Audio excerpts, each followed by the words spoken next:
मदनपुर गांव नदी के किनारे बसा एक छोटा सा गांव था। इसी गांव में राजू नाम का एक गरीब मछुआरा रहता था।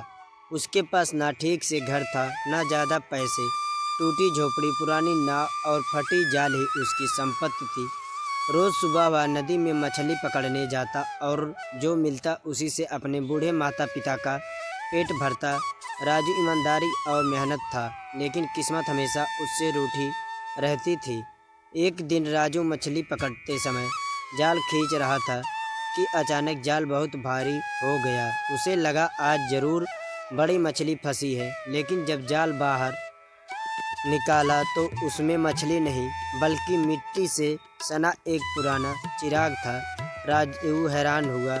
उसने सोचा शायद कोई पुरानी चीज़ होगी और बेचकर कुछ पैसे मिल जाएंगे। वह चिराग को घर ले आया।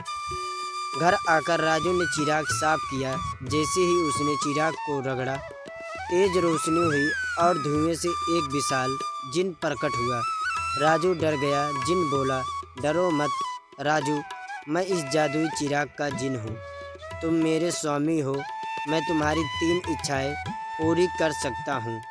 राजू को अपनी आंखों पर विश्वास नहीं हुआ।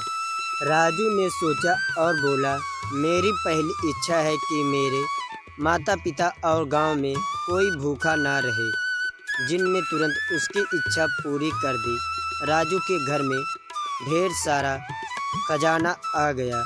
गांव के गरीबों को भी भोजन मिलने लगा। राजू खुश था कि उसकी वजह से लोगों के चेहरे पर मुस्कान आई। दूसरी इच्छा में राजू ने कहा, मेरे गांव मदनपुर में स्कूल, अस्पताल और साफ पानी की व्यवस्था हो जाए।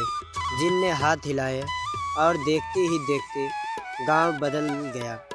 पक्की सड़कें, स्कूल, अस्पताल सब बन गए। लोग राजू की इज्जत करने लगे, लेकिन राजू का दिल अब भी सादा था।